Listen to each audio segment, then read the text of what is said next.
We all know that feeling of being lonely, being left out. And sometimes we can feel like that, and in the distance we can hear other children playing. And it feels horrible, and we really don't like it.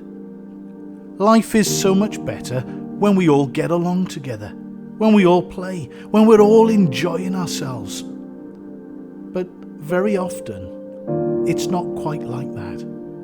And it's either you or somebody else is lonely and feeling left out.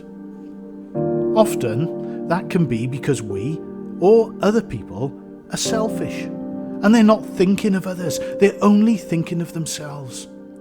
And sometimes when we look in the mirror, all we can see is ourselves, and we think we're so important, and we don't take time to think of others.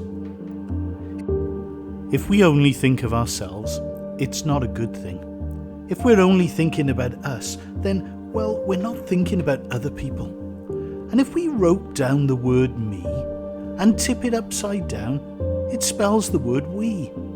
And it's good to think of other people and to think of everybody in your group and to make sure that nobody's upset. And if somebody is upset, you've got the power to change that. You can put a smile on someone's face so that they're not feeling lonely. The man in our story today was very lonely. He wasn't very good about thinking about other people. He only ever thought about himself and how much money he could have. And he was a bit angry, I think, because he was short and he wanted to be tall. Being tall must be a wonderful thing. You'd be able to reach up to all sorts of things. You'd be able to do things if only you were tall. Have you ever stood next to a big monument, or something like the Eiffel Tower, or stood by a big block of flats or some office blocks, and they just seem so huge? It would be wonderful to be tall. Or would it? You wouldn't be able to get into that basket. You wouldn't be able to hide. You wouldn't be able to get into your secret hiding place where you can watch everybody else and no one knows you're there. You wouldn't be able to make a den out of cushions. It's good sometimes not to be tall or big, but to be small. So little Zacchaeus lived in Jericho. He was rich. He had a lovely house. It was huge. In fact, if you had been to his house, you would have seen wonderful views.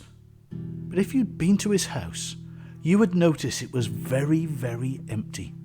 He had lots of gold. He had lots of jewels. He had everything that money could buy at the time. But there was one thing that he didn't have. He didn't really have any friends. You see, Zacchaeus didn't get on with people, and people didn't get on with him. He loved money.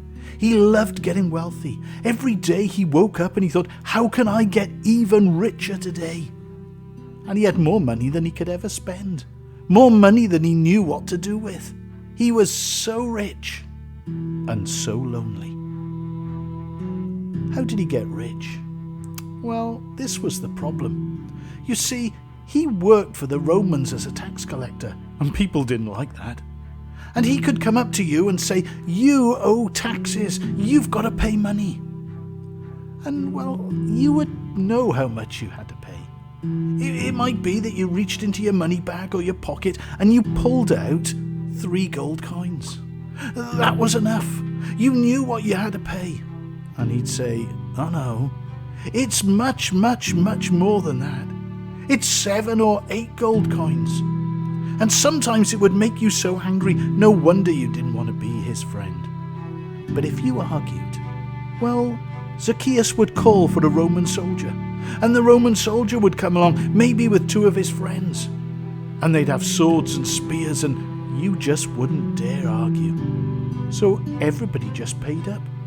And Zacchaeus, of course, gave the money that he had to the Romans, and the rest he kept for himself.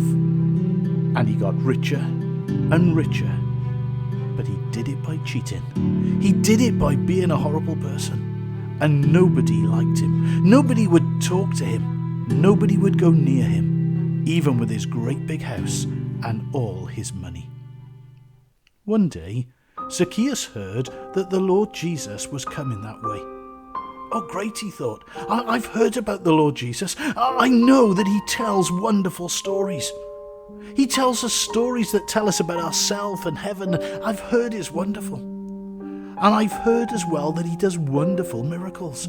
He's able to take bread and fish and break it up and feed loads and loads of people. He's able to make people walk who can't walk. He's able to heal diseases. I just got to see him. So Zacchaeus rushed out to see the Lord Jesus. But he was so short, he couldn't see. A great big crowd had arrived. Everyone was gathering around, and he just couldn't see over. I suspect he tried to look around them or even under their legs. He just couldn't see the Lord Jesus. But Zacchaeus, he thought that he was sneaky and sly and better than everybody else. I know what I'll do, he said. I'm going to run along ahead of the crowd, and I know a great big sycamore tree that grows up and the branches go over the road. I'll run on ahead, and I'll climb up, and I'll have the best view in the whole of Jericho. That's what he did. He ran on ahead, and he got up into the branches, and he sat amongst the leaves thinking that nobody could see him. Maybe Jesus would come along and do a miracle right there in front of him. The Lord Jesus came closer, and what happened next made Zacchaeus almost fall out of the tree. He came right up to the tree, he looked up and he pointed at Zacchaeus, who he'd never met before, and he called out his name. Zacchaeus hung on to the branches. What was going to happen now? The Lord Jesus wanted to speak to him. Nobody ever wanted to speak to him. The Lord Jesus wanted to come to his house. Nobody ever wanted to do that. And there, he talked to Zacchaeus. We're not told exactly what the Lord Jesus said, but he must have pointed out to Zacchaeus that his life was miserable because he cheated. His life was miserable because he had no friends because he stole their money. And he told Zacchaeus that he must say that he's truly sorry for his sin and turn away from it. And Zacchaeus came out of his house and he gave away half of his money to the poor. And then he said, if I've taken anything from anybody, I'm going to give it back. I'm going to show how sorry I am for my sin. When we're really sorry for our sin, we need to come to the Lord Jesus as well. And we need to think that he died for us on a cross. And we need to trust in him and turn away from our sin and believe in what he's done. For the Bible tells us when we believe in the Lord Jesus, our sin is forgiven and heaven will be our home one day.